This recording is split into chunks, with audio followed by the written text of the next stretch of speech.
อสัพพะมงคลจงเกิดแก่ท่านทั้งหลายการเกิดมาเป็นมนุษย์ขอให้เราใช้สมาธิขอให้เราหยุดใช้ความคิดกับสมาธิย่อมแตกต่างกันเราใช้สมาธิมันจะเกิดประโยชน์เป็นประโยชน์ระยะสั้นและระยะยาวเราใช้ความคิดมันเกิดประโยชน์ต่อระยะสั้น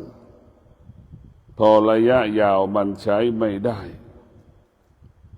ความคิดเป็นผู้เบียดเบียนสมาธิเป็นผู้ที่สร้างสรรค์ชีวิตของเราต้องมีสติใช้สมาธินี่จะทำให้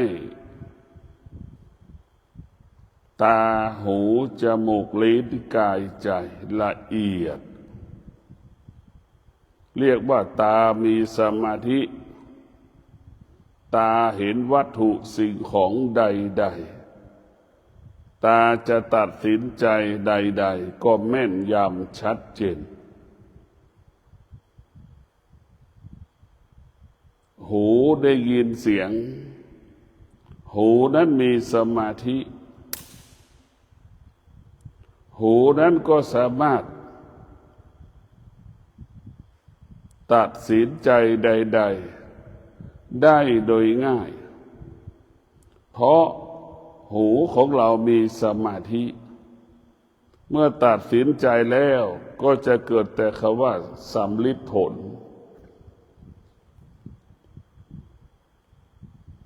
ทุกอย่างสมาธิต้องมีส่วนร่วมในการพัฒนาชีวิตของเราการมีชีวิตอยู่ของเรามันมีความจำเป็นที่ต้องพึ่งพาสมาธิอาศัยสมาธิ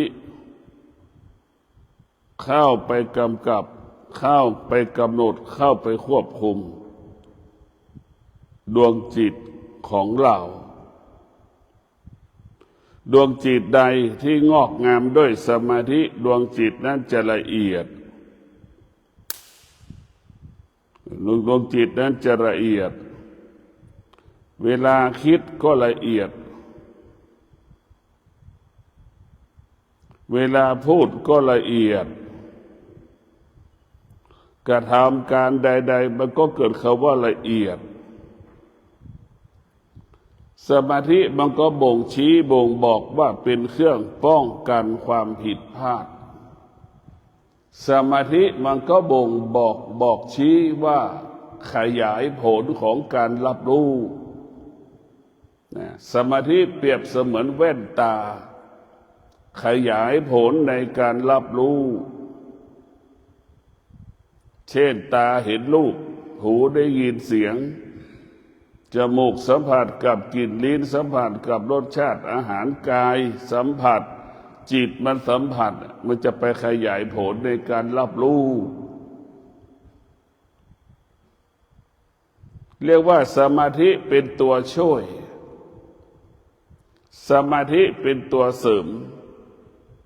ให้ชีวิตเรามีคุณภาพ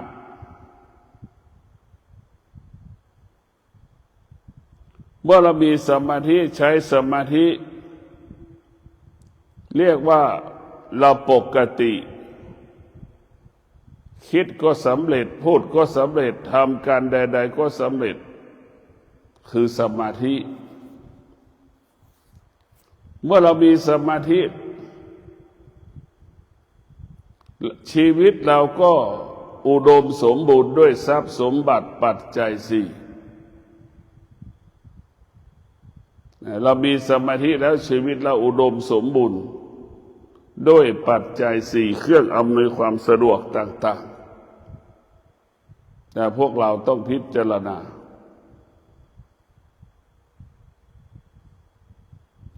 มื่อเรามีสมาธิแล้วมันจะไม่สะเทือนจะไม่หวั่นไหวเมื่อตาเห็นรูปเมื่อหูได้ยินเสียงจมูกสัมผัสกับกลิ่นลิ้นสัมผัสกับรสชาติอาหารต่างๆผลไม้ต่างๆกายสัมผัสของแข็งของนิ่มทิ่มจิตมันรู้สึกสารพัดความรู้สึกเมื่อจิตเรามีสมาธิแล้วนี่พวกเราทั้งหลายมันจะมีแต่คำว่าปกติตลอดเวลามีคำว่าปกติตลอดกาล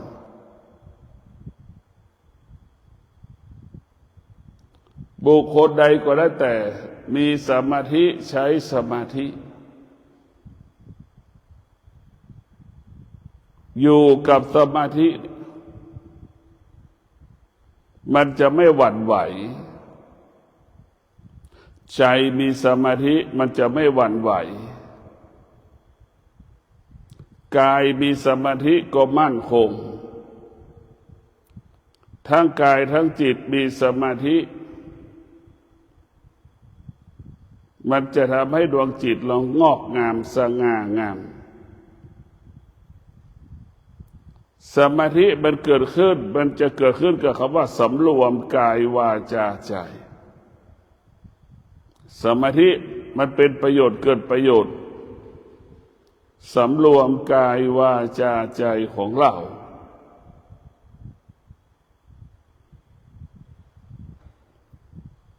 สมาธิมันเป็นประโยชน์เกิดประโยชน์ดังลมหายใจเข้าออกเหมือนอากาศที่เราสูดลมหายใจเข้าออกนั่นแหละสมาธิมันเป็นประโยชน์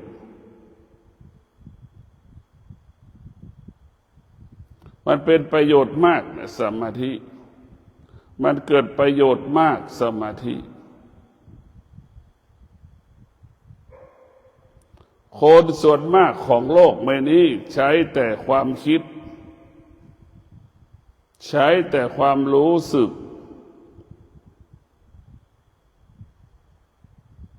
ชีวิตเราจึงไม่ประสบความสำเร็จถึงแม้ประสบความสำเร็จก็มีระยะเวลาอันสั้นๆในพวกเราทั้งหลาย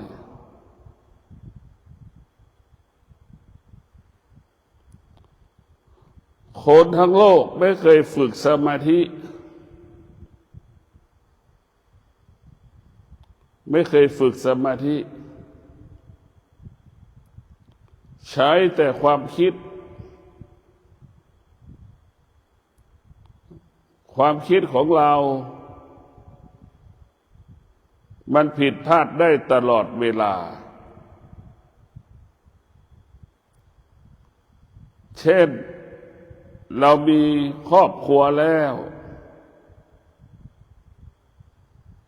เราคิดว่าจะมีความสุขมันก็ไม่ใช่นั่นแหละคือใช้ความคิดเรามีลูกแล้วเราจะมีความสุขมันก็ไม่ใช่เรามีบ้านอยู่แล้วมันจะมีความสุขมันก็ไม่ใช่ในพวกเราทั้งหลายความคิดนั้นมันไม่ต้องผ่านการกลั่นกรองความคิดนั้นอาศัยความรู้สึก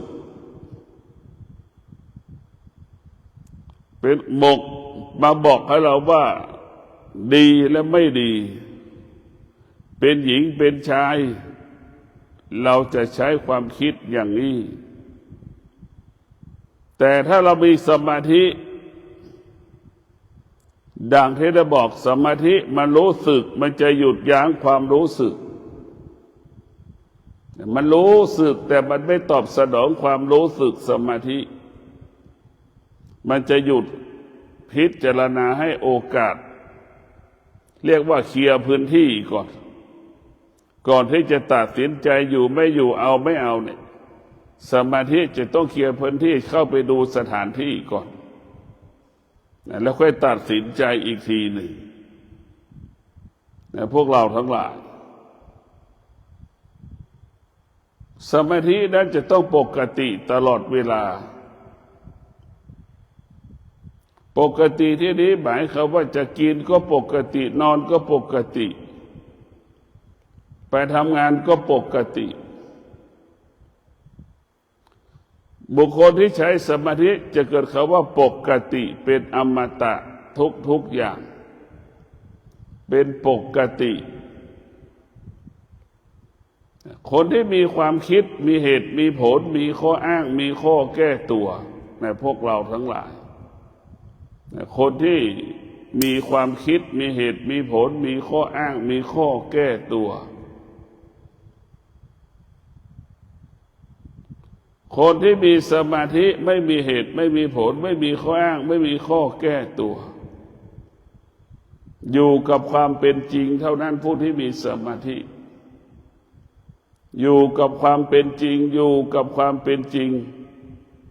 ทุกวันทุกวันทุกวันเพราะฉะนั้นพวกเราทั้งหลายความคิดอยู่กับอนาคตความคิดอยู่กับอดีตพวกเราทั้งหลายความคิดอยู่กับอนาคตกับอดีตส่วนสมาธิจะเห็นความสำคัญปัจจุบันเป็นหลักให้ความสำคัญปัจจุบันเป็นหลักเอาปัจจุบันนี่แหละพวกเราทั้งหลายสมาธิเอาปัจจุบันเป็นหลักเอาปัจจุบันเป็นหลักคนที่มีสมาธิจะไม่มีอดีตไม่มีอนาคตอดีตก็ไม่มีค่าอนาคตก็ไม่มีค่าสิ่งที่มีค่าคือปัจจุบันปัจจุบันเป็นสิ่งที่มีค่าเช่นเรากำลังนั่งสมาธิเราก็รู้ให้เรานั่งสมาธิเรารู้เราจะต้องนั่งสมาธิครบ30 นาทีสมาธิทำให้เรารู้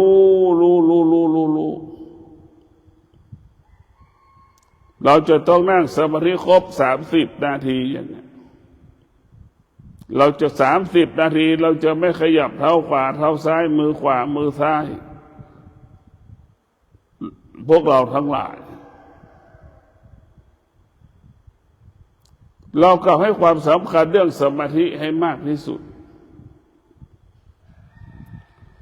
สมาธินี่มันมีพลังเงียบเรียกว่าเป็นพลังเงียบมีสมาธิมากเท่าไหร่ก็มีพลังมากเท่านั้นในพวกเราทั้งหลายสมาธินั้นมีพลังเหมือนน้ำที่มันไหลข้างบนมันนิ่งข้างล่างมันไหลตลอดเวลาแต่พวกเราทั้งหลายพลังของสมาธิเป็นพลังเย็นพลังของความคิดเป็นพลังร้อนเราเจ็บป่วยเพราะความคิดนี่แหละเราแก่เจ็บตายเพราะความคิดนี่แหละในพวกเราทั้งหลาย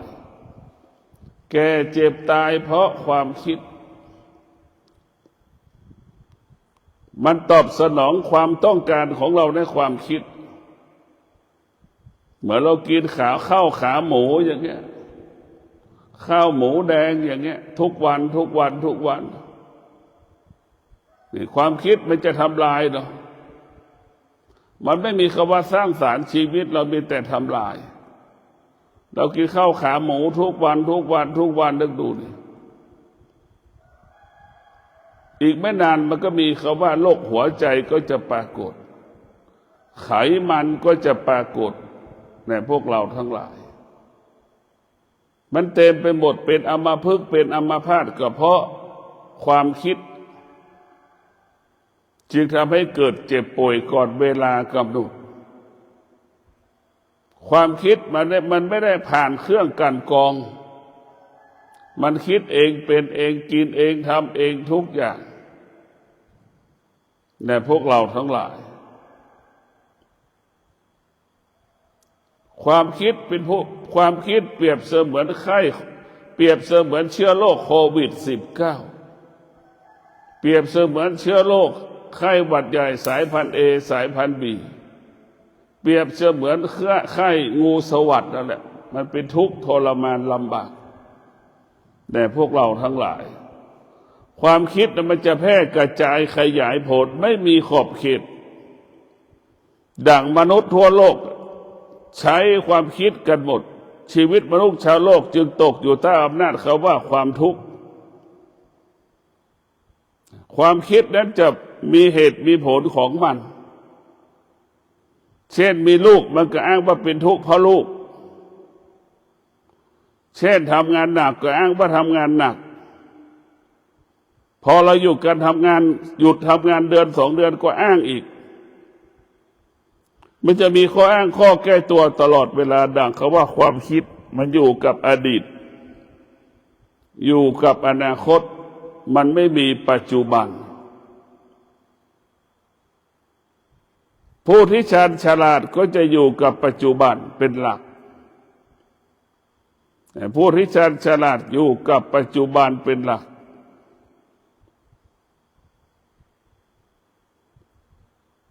ผู้ที่โง่เขลาก็อยู่กับอดีตอยู่กับอนาคตคนที่เคยมีเราบอกคิดถึงอดีตคิดถึงอนาคตมันเป็นอัมพฤกษ์เนี่ยภายใน1 คืนได้กี่ลาย1 วันได้ไม่กี่ลายล่ะทั้งคืนทั้งวันทั่วประเทศไทยเรานี่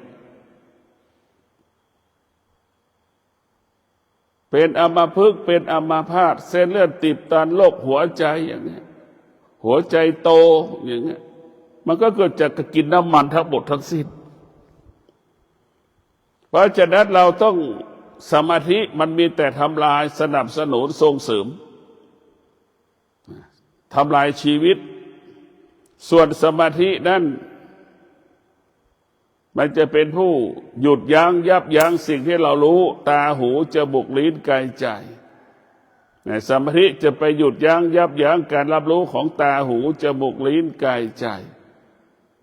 แล้วจะไปขยายผลของการรับรู้อีกทีหนึ่งเรียกว่ารู้แล้วไม่ตอบสนองรู้นั่นแหละคือสมาธิ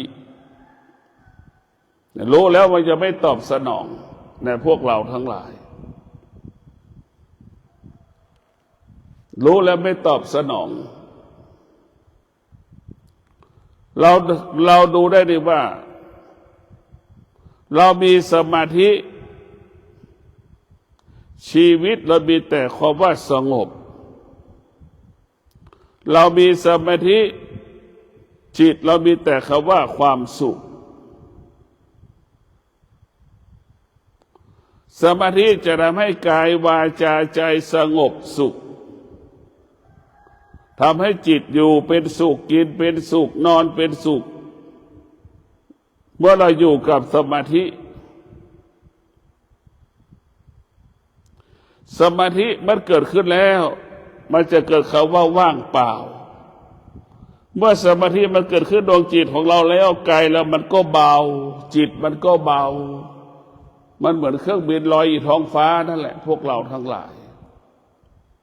มันจะเบาแบบเครื่องบินปราศจากว่ารู้สึกอยู่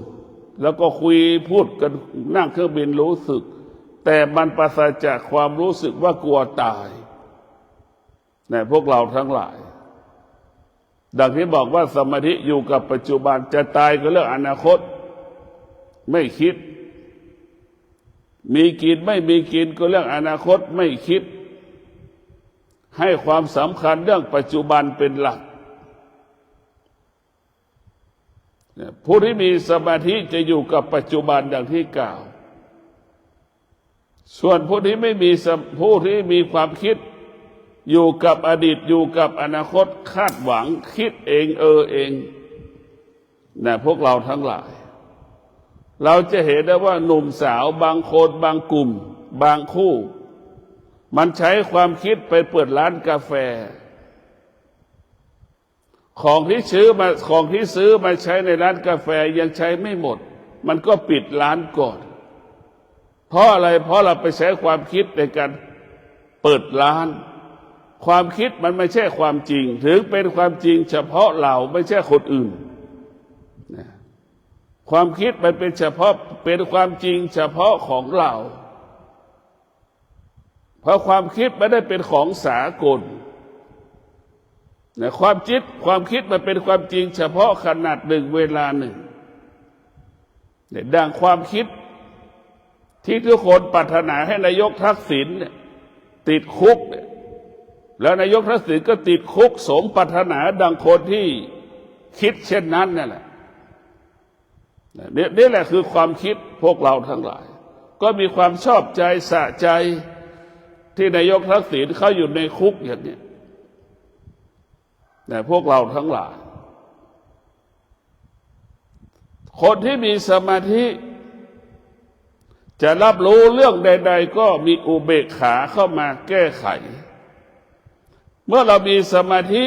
มันจะมีคำว่าอุเบกขามาอยู่กับคำว่าสมาธิจะอาศัยอุเบกขาเรียกว่าให้ความเป็นธรรมแก่การรับรู้ก่อนที่เราจะตัดสินใจใดๆให้ความเป็นธรรมแก่การรับรู้ของตาหูจมูกลิ้นกายใจของเราแต่พวกเราทั้งหลายทุกวันนี้เราไม่ได้ใช้อุเบกขาเราเห็นปุ๊บเราก็ตัดสินใจปั๊บมาชีวิตมันจึงพลาดมันจะเกิดคำว่าเจ็บปวดทุกข์ทรมานลำบากแต่พวกเราทั้งหลายเมื่อสมาธิมันมีอุเบกขาก็ให้เราให้ความเป็นธรรมแก่การรับรู้ในอุเบกขาให้ความเป็นธรรมแก่การรับรู้ก่อนจะตัดสินใจใด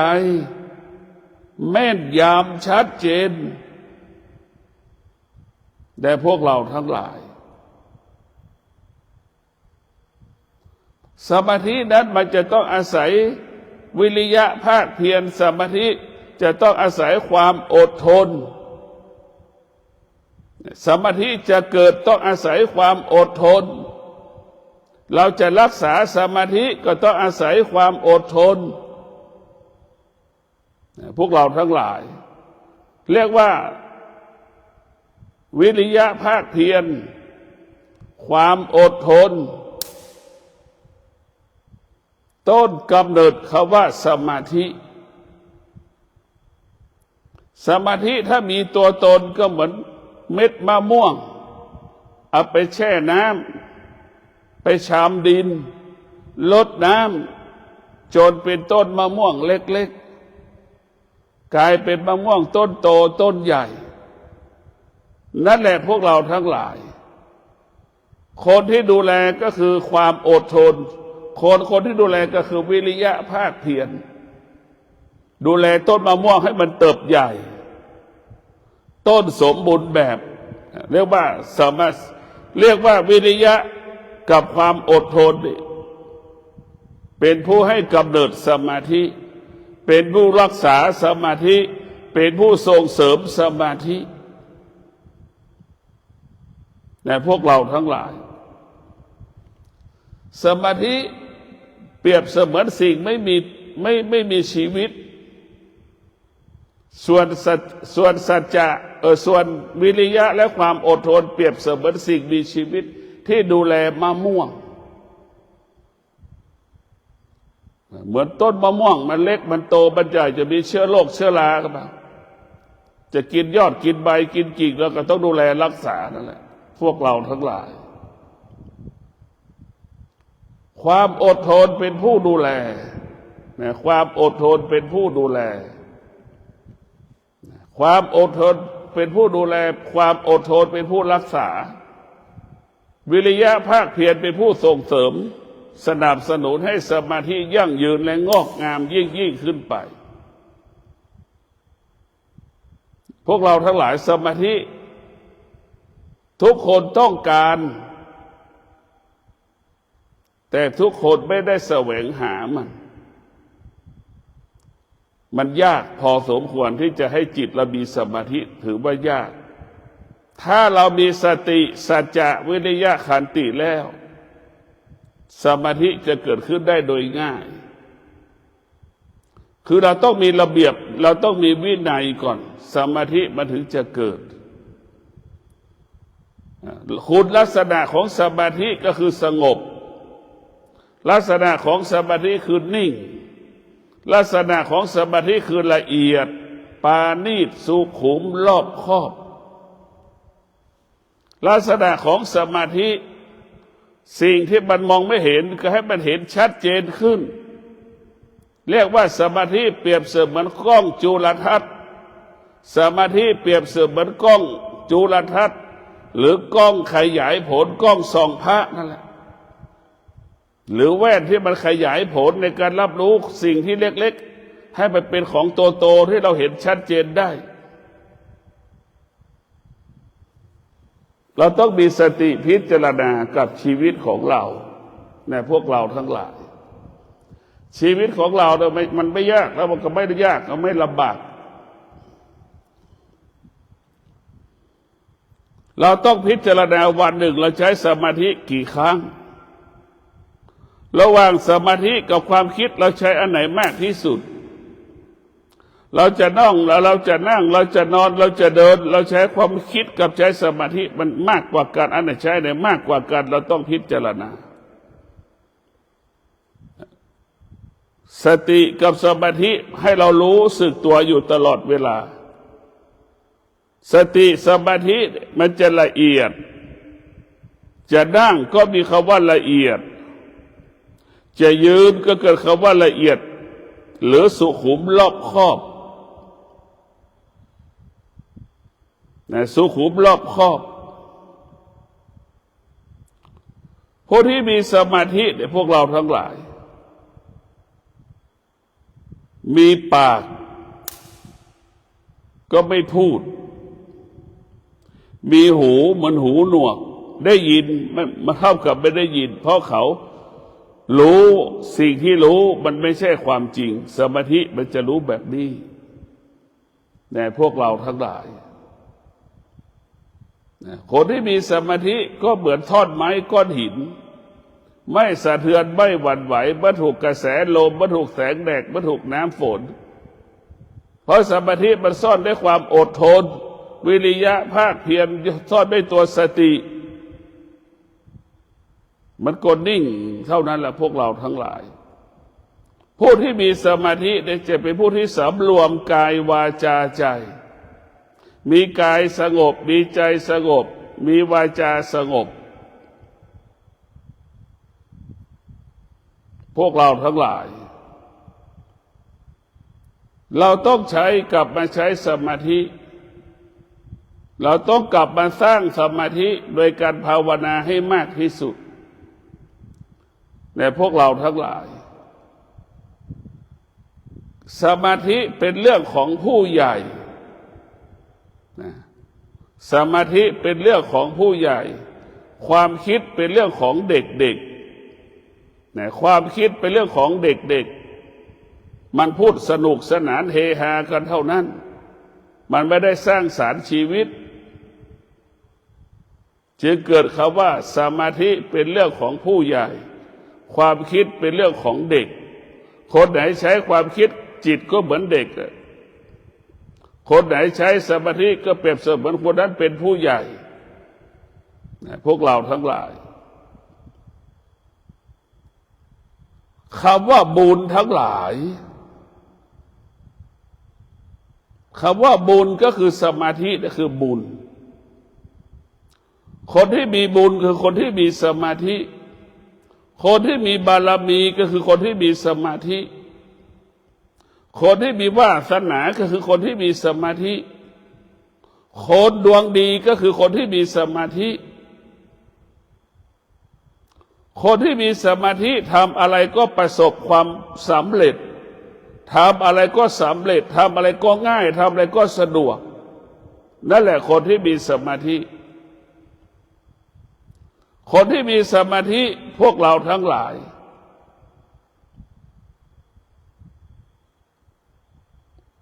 จะคิดสิ่งใดจะพูดสิ่งใดทำสิ่งใด เกิดแต่คำว่าง่ายสะดวกรวดเร็วแล้วก็ดี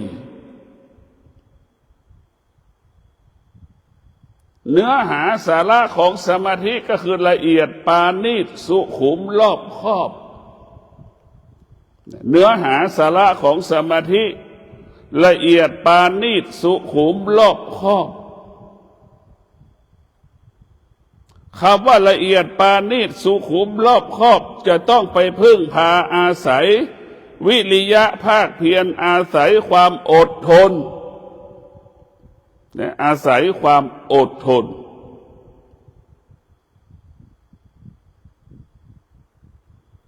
อาศัยความอดทนในพวกเราทั้งหลาย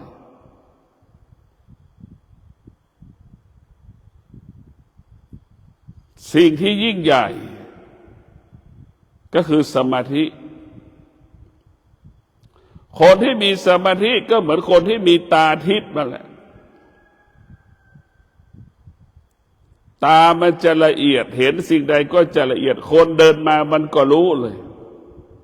สมาธิเนี่ยมันจะอ่านค่าแปลค่าเช่นหูมีสมาธิเนี่ยหูได้ยินเสียงคนมันก็จะแปลค่าอ่านค่าเสียงพฤติกรรมของคนคนนี้เรียกว่าสมาธิมันยิ่งกว่า AI ในพวกเราทั้งหลายมันยิ่งกว่า AI อีก AI ไฟฟ้าดับมันก็ใช้ไม่ได้แล้วสมาธิจะมีไฟฟ้าไม่มีไฟฟ้ามันก็อ่านแปลค่าของคนได้ตั้งแต่คนเดินเข้ามาหาเรานี่ตาเรามีสมาธิเราก็จะอ่านค่าแปลค่าได้มันจึงรู้นั่นแหละคือตาทิพย์มันนั่งคุยกับเรามันนั่งลักษณะแบบไหนเสียงมันเป็นลักษณะแบบใดนี่มันจะฆ่ามันก็จะออกมาจากจิตที่มันสงบมันจะอ่านจิตคนอื่นได้อ่านพฤติกรรมของคนอื่นได้ในพวกเราทั้งหลายมันนั่งเราก็รู้แล้วลักษณะของการนั่งมีนิสัยแบบใดมันพูดสำแดงอาการพูดกิริยาอาการในการพูดเราก็รู้ว่านิสัยสันดานมันเป็นยังไงเราจะรู้มันหมดมันจะอ่านค่าแปลค่าให้เราหมดสมาธิเนี่ยเป็นเครื่องมันเป็นข้อมูลที่เก็บข้อมูล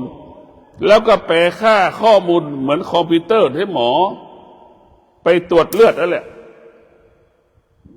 แล้วก็เอาเลือดเข้าไปใส่ในคอมพิวเตอร์ไปอ่านค่าเลือดนั่นแหละไปแยกสารในเลือดนั่นแหละสมาธิจะไปแยกแยะความคิดออกจากสมาธิ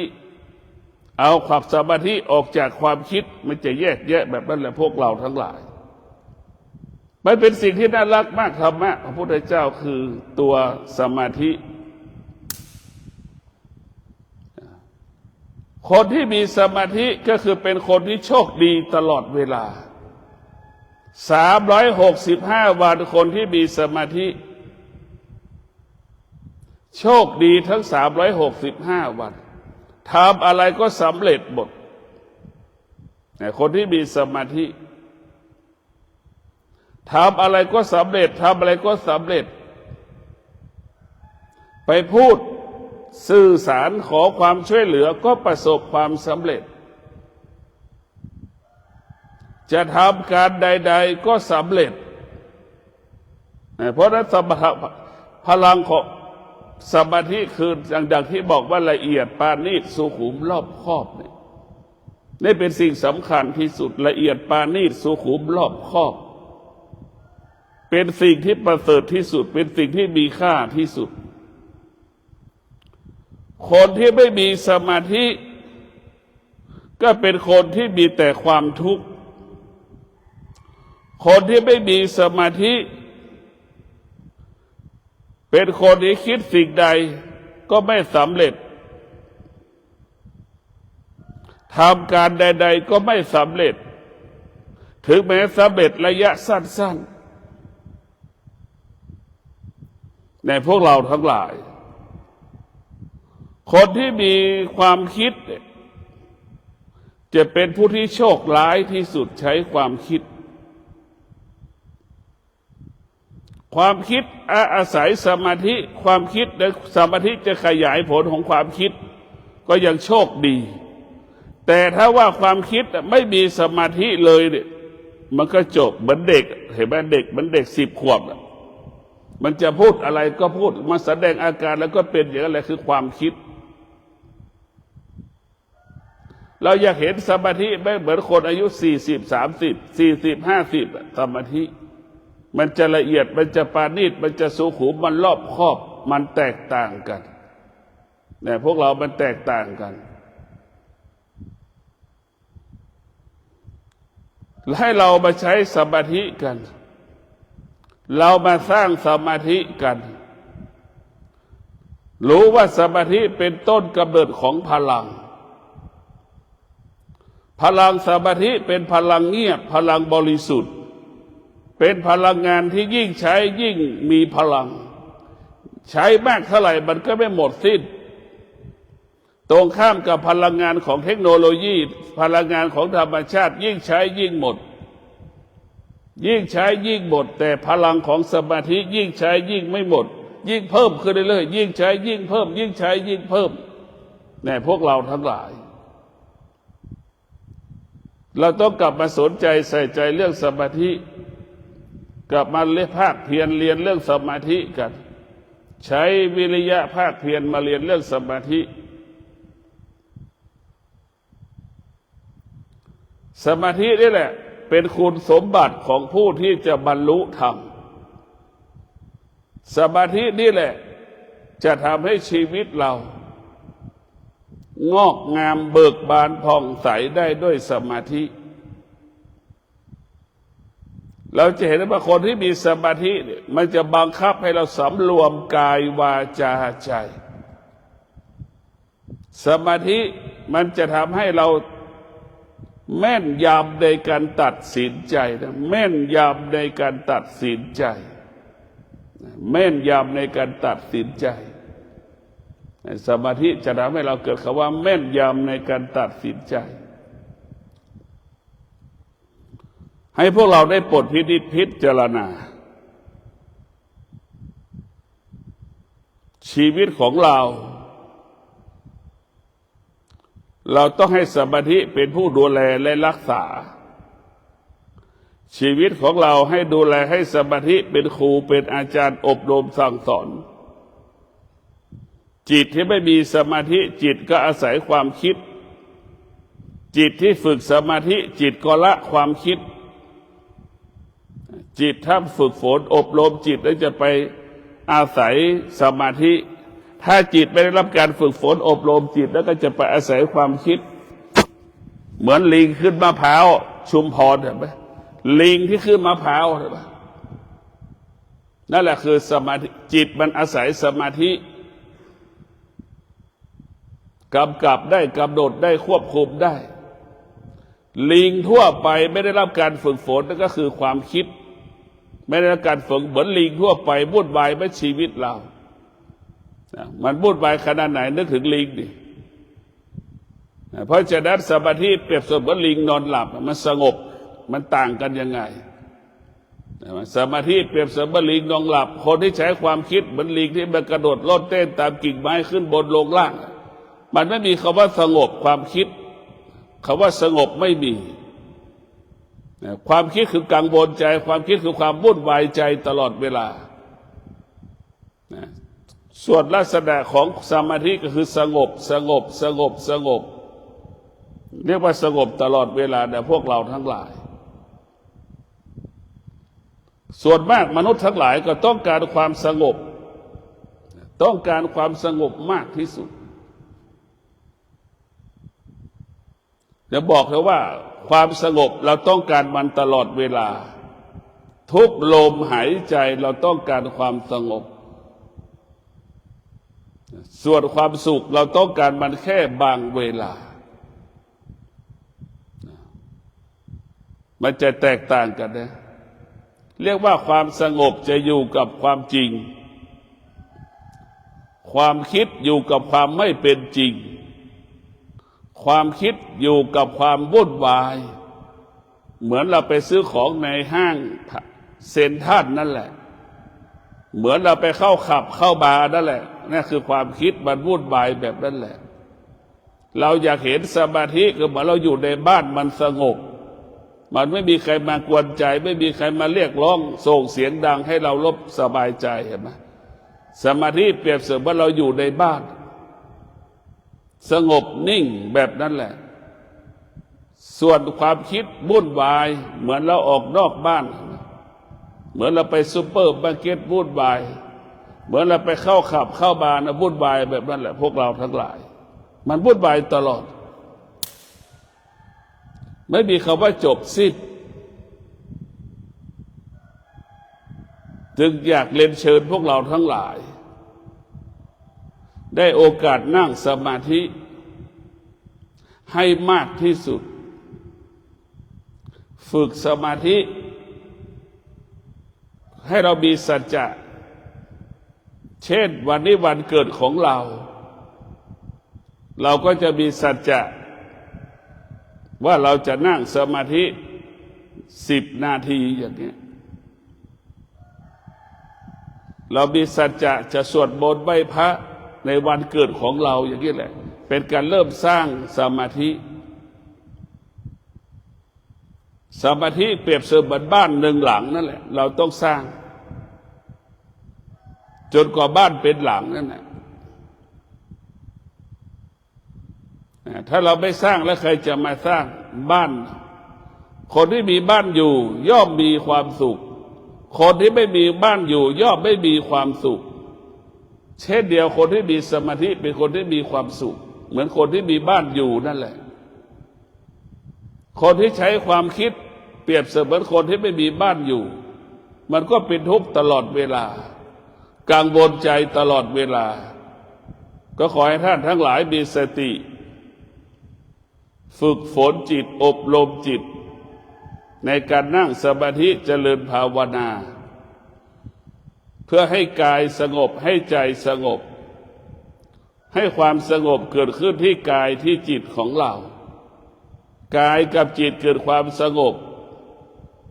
คำว่าละเอียดปาณีตสุขุมรอบคอบก็เกิดขึ้นที่กายที่จิตมือไปจับวัตถุสิ่งของใดๆก็ได้ของที่มีคุณภาพตาสัมผัสกับหูตาสัมผัสกับวัตถุสิ่งของใดๆก็ได้วัตถุสิ่งของที่มีคุณภาพในท่านทั้งหลายขอให้ท่านทั้งหลายมีสมาธิในการดำเนินชีวิตเราเจริญรุ่งเรืองงอกงามยิ่งขึ้นไปขอเจริญพร